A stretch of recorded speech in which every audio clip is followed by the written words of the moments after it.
It smells of, I just want you to imagine this filofax being taken off a shelf, and it probably has been on a shelf because you can see some discoloration here, probably some fading due to sunlight compared to the front and the back.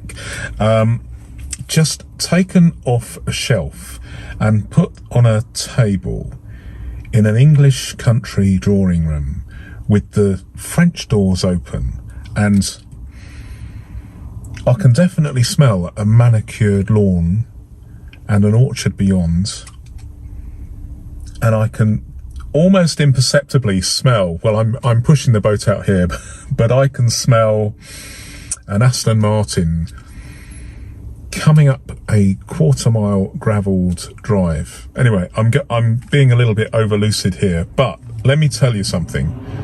Oh my goodness me. That is so unnecessary. 60 miles an hour in a 30 limit. Not good at all. Anyway, did you feel that? The car shook. Anyway, this is one of my recent acquisitions, and it is not a filofax, but it's made by Omega, who make watches that you see in James Bond, so very, very high end. This one is stamped made in England, fine leather, and it is very, very fine indeed. I was bowled over it. It's not the first Omega I've had, but this one smells fantastic, and the quality is, and I don't really want to over egg it, but it is simply sensational. It's not perfect. There are some stitching faults, and is there anything else? No, I can't see anything else. Not only is the quality of it sensational, but the design of it is, even though I'm not a fan of pockets, the design of the pockets is, it ticks all the boxes, and it will probably tick most of the boxes for other people as well. Interestingly, I reached out to Omega about a week ago, just over a week ago, asking them if they would give me some information about, in particular, when it was made and where it was made.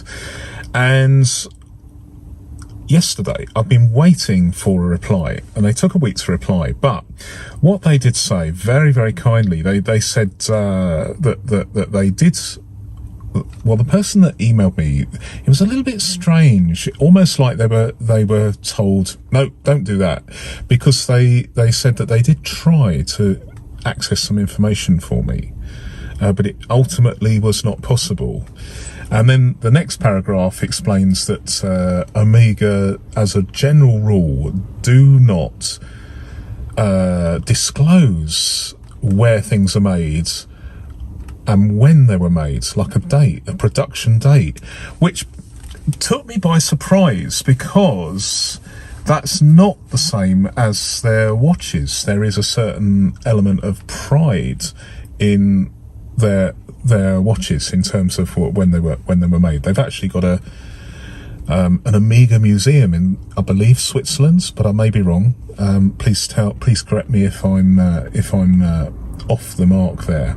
But at least I tried, and at least they were polite enough to get back to me and said, no, it's not possible. So I do not know when they was made, but I was having a look at their current website, where they do indeed list leather accessories. They call these agendas. They don't call them filofaxes, obviously, or binders. Agendas, quite a posh term. And I was staggered by the prices, but then again, I wasn't surprised. £300 to £400 for a small one. I couldn't see a larger one.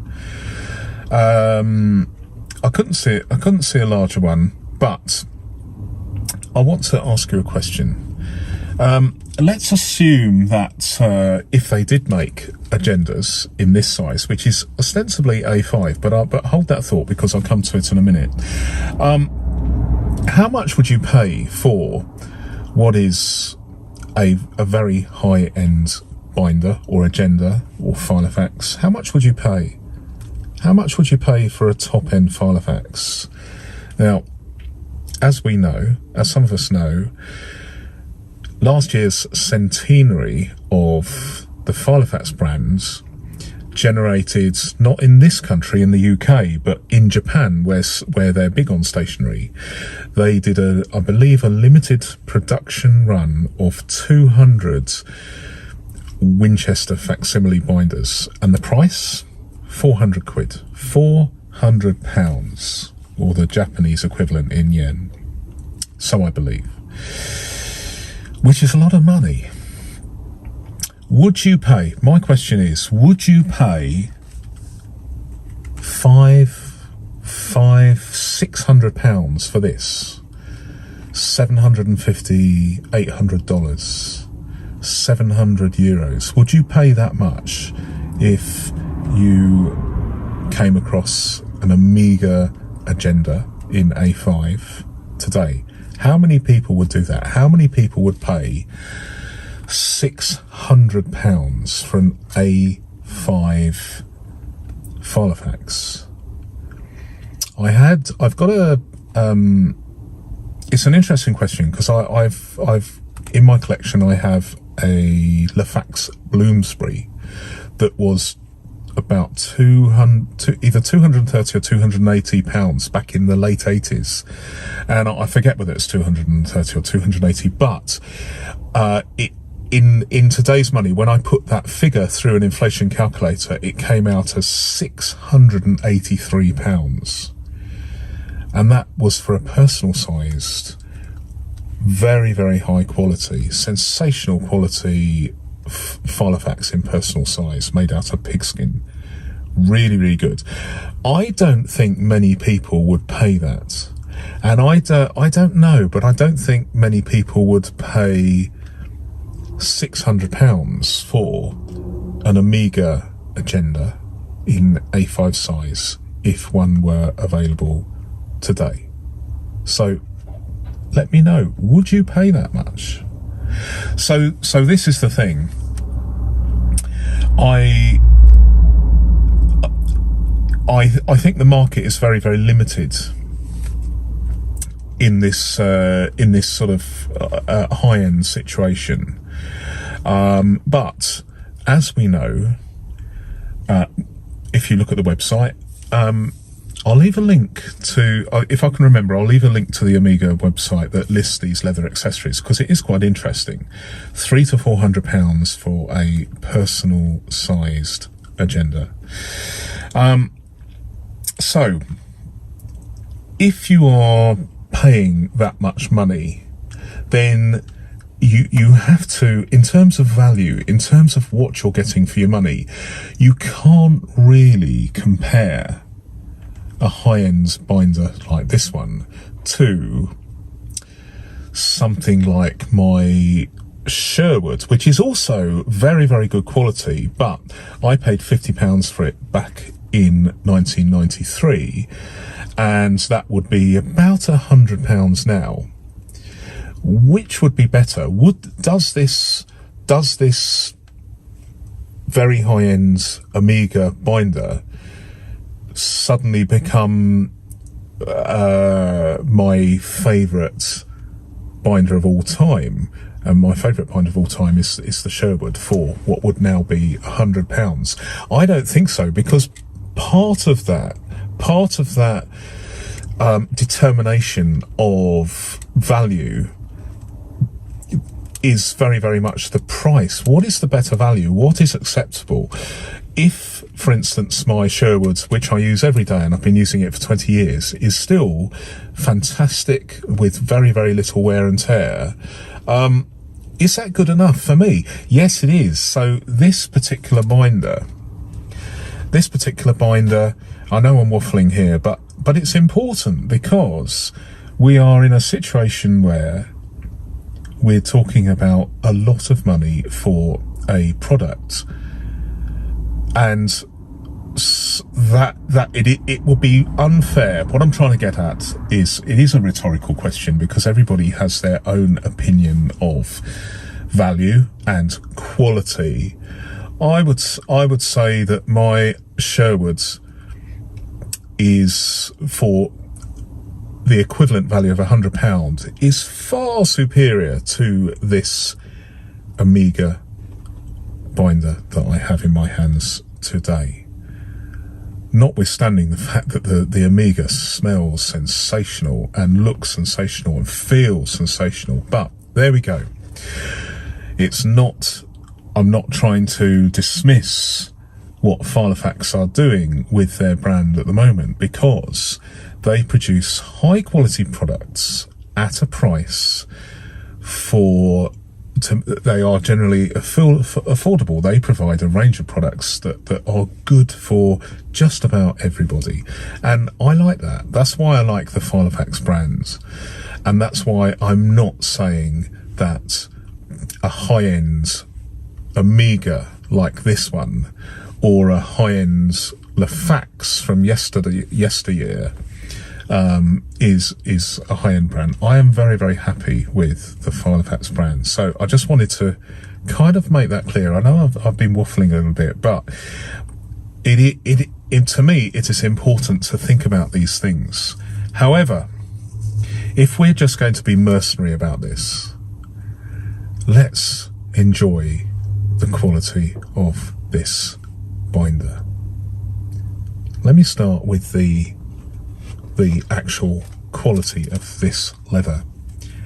As we know, and I want to make it clear, I am not dismissing filofax in any way, but there are leathers that feel luxurious, that are simply sensational, and this is one of them. It has some wear, and it has some discoloration due to light, and you can tell it's been on a shelf because the edge of the leather at the top has less wear than the edge of the leather at the bottom. But this leather it just feels fantastic and almost magical to the touch, and it smells great. But the beauty isn't skin deep. It just goes on and on, surprise after surprise, and every single surprise is a delightful surprise. I mean, I don't want to sound like Arthur Negus on Going for a Song, as people my age may have watched in the past, but I do feel like Arthur Negus when I am describing this binder. Let me start with this logo on the front. It is very, very understated, but it is a lovely thing. It is a lovely thing. There's nothing on the spine like filofax are inclined to do, but there is a very discreet, nice one on the fronts. Just talking about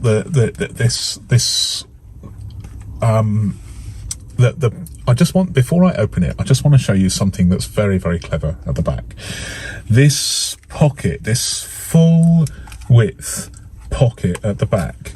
You have a look at this strap. It's a very, very clever design, because it means that the actual strap holds paperwork in place, perhaps folded A4, works very, very well, doesn't it? And it stops it falling out even if the binder is open. And I really, really like that. Very clever design.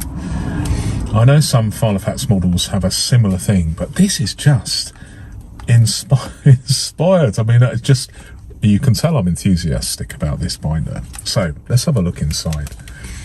So inside we have this fabric, which has this really, really nice, a bit like the filofax fabric, where it has the filofax logo. This also has the logo. So this has the Amiga logo, and I do like this color, actually. I really do like this color.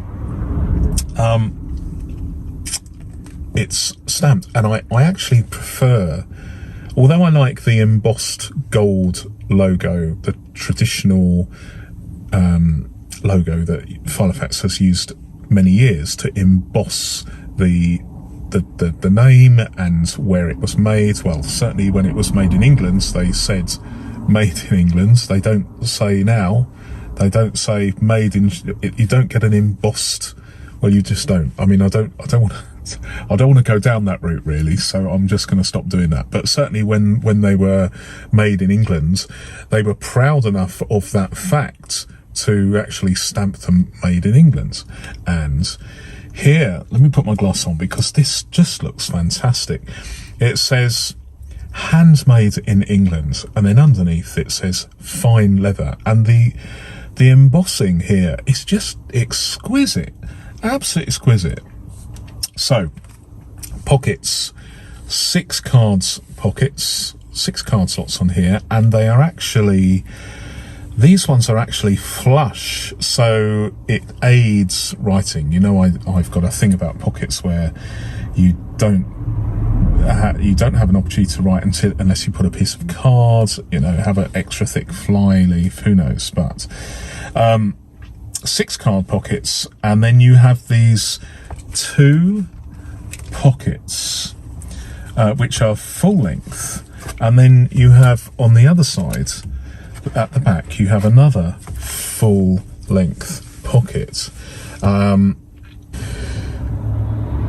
As you know, this channel is called Flatability for a reason. It is because flatability for me is the most important thing, and I want to show you this because if there's anything I could do to change the Filofax way of doing things, it would be to get everybody responsible for the design of Filofaxes round the table.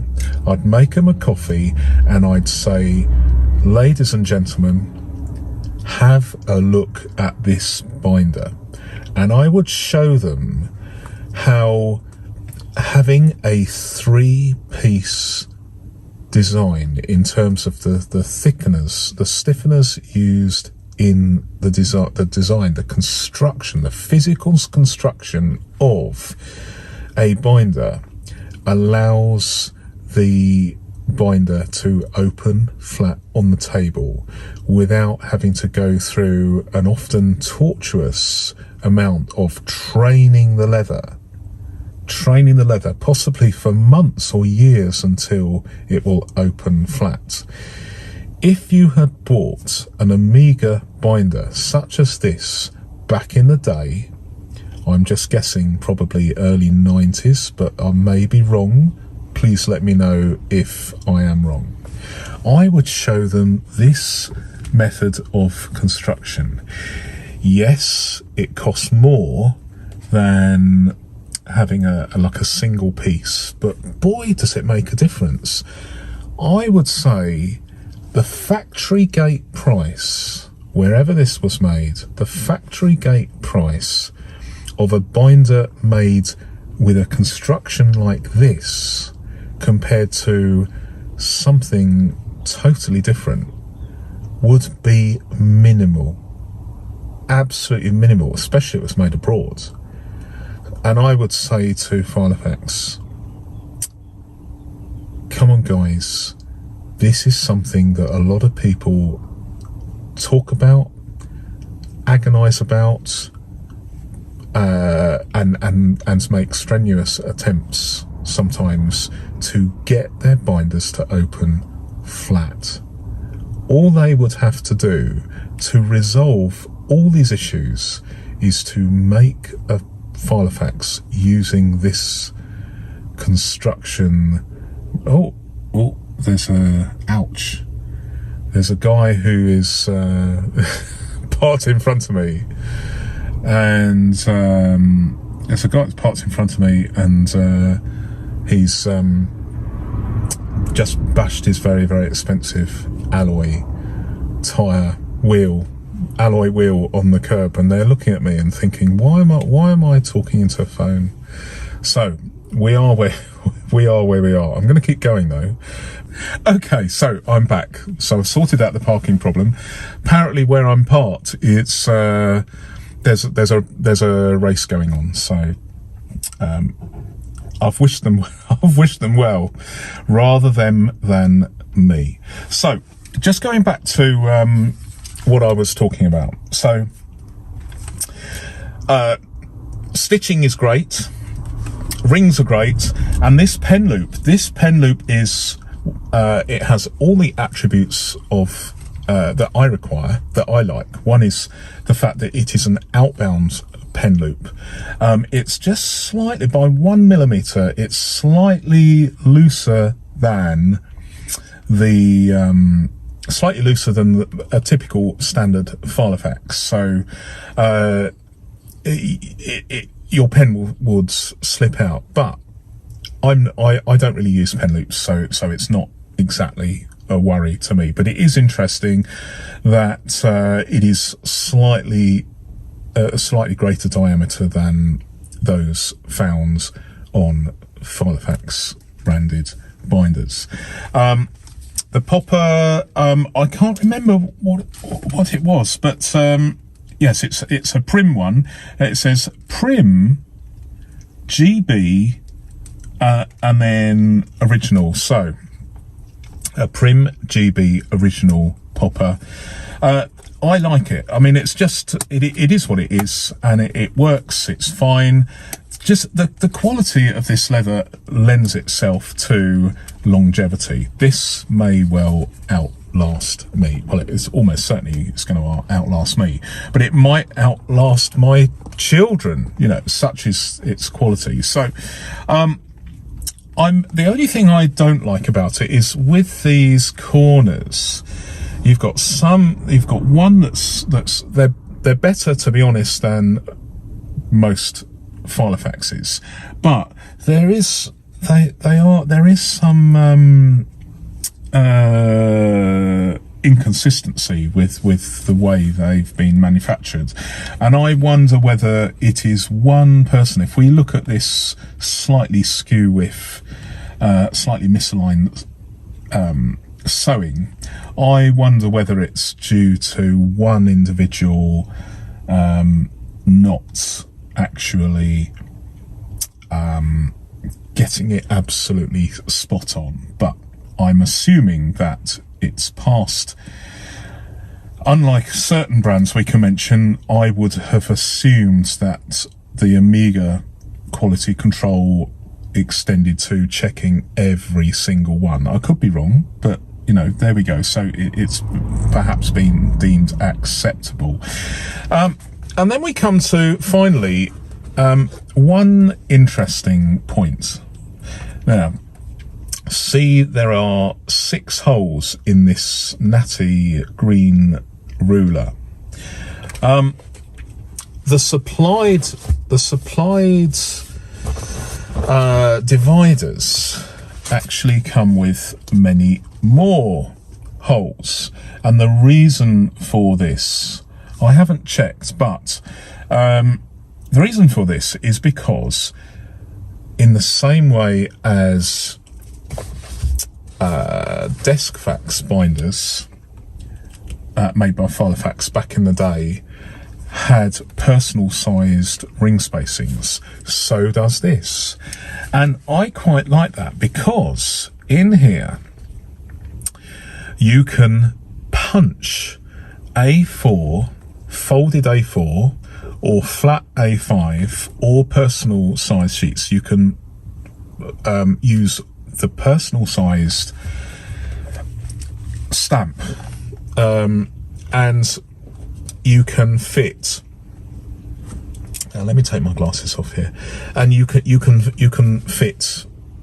You can mix and match with A5, A4, and personal size sheets, and then you can decant, if necessary, into a personal sized slimline binder, for instance, for going about your business. And I really like that. I think that is a very nifty way of using these spacings. And if I had the choice, I would move every A5 binder in the filofax catalogue. I would just change the rings to personal sized rings. But here we are, we have something that is very, very unusual, exceptional quality, and I didn't have to spend $500 or $600 for this. I just paid not a lot of money at all. So it is one of my favourite acquisitions. I don't know what I'm going to do with it long term, because I'm more personal sized binder person than A5 sized. Personal size, mini size and A4 size. Those are the three sizes that I generally use. But anyway, that's enough of my housekeeping. Thank you very much. I really, really appreciate it. Sorry it's so long this time, but I just wanted to share how I feel about this binder, but quantify it by saying that it's in no way dismissive of the filofax brand. It's just this is what you get if you are a company that want to go overboard with quality and charge £500, £600, £700 for a binder. Then this is something that you as a company you can do. But I don't think many people would spend that much money. So there we go. So that's all I have to say. Thank you very much. And we're down, we're gone.